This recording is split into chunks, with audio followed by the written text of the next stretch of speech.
What was the creepiest or scariest thing that ever happened while you were alone? Heard my name when I was alone in my room one time. Heard it clear as day. Well, according to Reddit, you might have carbon monoxide poisoning. When I was around 11 or so, my siblings and I were all playing hide and seek in my house. Now I know under the bed is the first place you always look, but for whatever reason I decided to hide under my little sister's bed in her dark room. So I get down on the floor and squeeze under and wait for the seeker to come looking for me, and as I am laying there waiting, I hear a little girl giggle next to me. I could clearly see I was the only one under the bed, and I was the only one in the room, and I shot out from under the bed and told everyone what happened, and that was the end of the game. Last Mother's Day I was at my grandma's house. My sister had just checked herself into rehab, and I was feeling pretty upset about the whole thing. I went upstairs to my grandpa's old room. He passed away about 8 years ago, and just kind of sat there for a while. I spoke out asking for my grandpa to look after my family during this time, and that I really needed a sign that he was there. There was a big picture of my uncle on the mirror in the room, taped, that all of a sudden fell off the mirror onto the floor. The door was closed, as was the window. Maybe it just fell, but the whole thing seemed very coincidental, especially because my uncle had a lot of issues with drugs when he was younger. Now he is really successful, has a beautiful family, etc.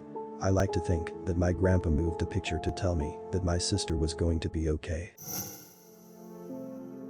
10 a.m. on a Saturday morning, I was in bed petting my very bossy cat, who had pushed my bedroom open a few minutes prior, when I saw my dad.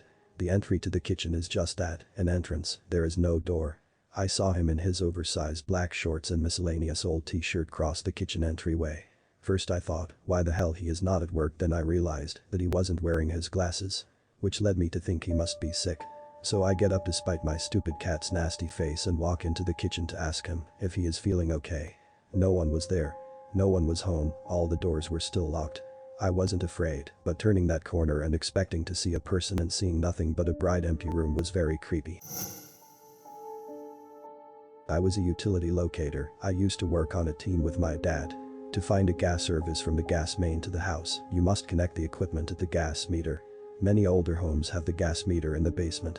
Sometimes, I would be the one that would connect the equipment while my dad found the gas service. In this particular day, we get to a house that had the meter in the basement. I go up, knock on the door, the homeowner points me in the direction of the stairs to the basement. I go down and I see the gas meter in the corner with 2 walls built around it, making it like a closet with no door.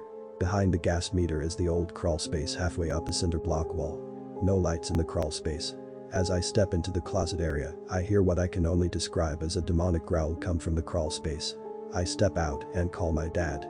Not wanting to sound spooked, I just say I need a flashlight. He hung up. I stood outside of the doorway and just reached in to hook up the equipment. My dad comes down the stairs with a flashlight, and as he steps through the door to see if I got it in the dark, that same demonic growl comes from the crawl space. He about knocked me over trying to get back. He hands me the flashlight and goes back outside. I just stood there pointing the flashlight into the crawl space with a feeling something was watching me. He calls and says he's done. I grabbed the equipment as quickly as possible and got the hell out. Don't know what it was, but it wasn't a dog or raccoon or anything I've ever heard before or since. This didn't happen to me, but my sister. She was home alone and I was out at the mall with a friend. I called her to ask what t-shirt she wanted from the store I was at, and she told me she was scared that there was ghost in the house. I asked what happened. She had put a hot pocket in the microwave and gone into her room to change. While she was changing, she heard the microwave go off, signaling that her hot pocket was done. We have a small house, the kitchen and living room are open and connected, and her room opens to the living room. She comes out of her room to grab the hot pocket, but instead of it being in the microwave, it was out on the living room coffee table, all warmed up. If that happened to me while I was alone, I would have been out of there so fast. I was raised by my grandmother, and when she passed I continued to live in her house for a time until my family sold it on. One morning I was tidying and heard a creaking in her room. I never went in there once she passed, I just assumed it was in my head. Then following that I heard a coughing noise, and it sounded exactly like my grand's. She had a cough I could recognize, I guess from being around her so much. Anyway, that really freaked me out. My mom and aunt had a similar experience. We lived with my grandmother before she died and in her home until my mom and my aunt could find somewhere to live. When she was alive, my grandmother stayed up late, 3 to 4 in the morning. And she had a particular step, like she didn't left her feet when marching at home, just kinda slided one foot after the other. After her death, my mom and my aunt heard her footstep in the corridor between her bedroom and the living room a few times during the nights. We had some weird crap going down as well. Several years ago, we had something walking through our upstairs hallway on a nightly basis. This happened for a few months before it just stopped. Know that sound carpet makes when you walk over it without socks on? That's what we heard. It sounded like someone walking very slowly in your direction. Independent of your position, it sounded always like it was coming to you. We don't have a big upper floor and our rooms are fairly small. All four of us heard it and experienced the same situation. I don't want to believe in ghosts, but that stuff was scary. When I was about 10 or 11 years old, I was walking home from a local store that was across the street from my apartment complex after buying milk. I walked by an older gentleman, maybe late 60s. After I passed him, he said, "Excuse me, miss." I turned around and he was furiously masturbating in the open, saying, "You like that? You like that?" I ran faster than I ever have in my life. Never told anyone. Never saw him again. Definitely creepy. This was my story from a similar thread months ago, but it still pertains. It was 2 a.m. and I was bored. So I went out to this park a bit out of town to go biking. It for the most part is surrounded by trees at all ends, with a running/biking track that goes around the park. The park was lined with street lights though, so you could vaguely see. I've been going there for a few times that week around this time because it unwinded me and felt good at that outside. But this time when I was making my rounds, I see 4 freaking 6-year-old looking figures come out of the forest. It was 4 to 7 of them, I don't remember. But these little things didn't have a parent with them and all in seemingly stayed silhouetted. I was kind of biking in their general direction when they started freaking coming towards me. Thankfully I was around 200 feet away from them, but I could make out them and the spooky little craps were coming. I don't think I biked faster my entire life. I literally became Lance Armstrong with an extra testicle for a good 3 minutes, charging at home. It was unexplainable. I've been alone and haven't seen a single person all the times I went. I haven't gone since, needless to say. I am on the bus and it was just me and of course the bus driver. I like to sit near the front of the bus just because, and I heard someone say to me behind me, "Can I ask you a question?" I mean, nobody was there. I even asked the bus driver and she said she heard that too. It was kind of creepy. I was camping with friends. It was early in the season and we were the only ones in that section of the park.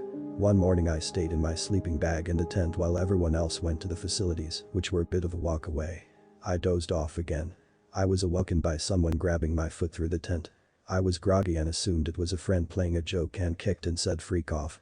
My foot was grabbed again and pulled, and I kicked again pretty hard, not afraid to kick my friend who was now pissing me off. He stopped and I dozed off again. I woke up again probably less than half an hour later and heard my friends in the distance returning. When they got back I asked them who was the one trying to wake me up. They had no idea what I was talking about, honestly. I told them about something grabbing my foot through the tent and they thought I was trying to tell a story to scare them. I still have no idea what it was. It wasn't even dark out at the time. Once I was the only one at work getting ready to shut it down for the night. I work in a really old warehouse that has been around for at least 50 years. As I was walking past a room, a garbage can flew out the door and hit the wall with force about a foot in front of me. Checked out the room and nothing. I still can't explain it to this day. I spoke to the ghost of my great-grandmother on the telephone. I didn't recognize her voice because she had died over 60 years before I was born, but a very elderly sounding lady called and calmly told me to tell Essie it is time to come home now. I kept telling her she had the wrong number, but she was adamant that I pass along the message. 2 hours later my grandmother's assisted living home called and told us that my grandmother, Esther, had passed away in her sleep. Her mother had died when she was 16 and Essie was my grandmother's childhood nickname. This was 25 years ago, and thinking about it still makes the hair on my neck stand on end. When I was younger, about 7 years old, I was home alone and I heard the door open. My parents had gone out to celebrate a birthday with a few friends and I wasn't allowed to go. My older sisters were at a sleepover. I assumed it was my parents getting home and I ran to the door, but nobody was in the house after a thorough search.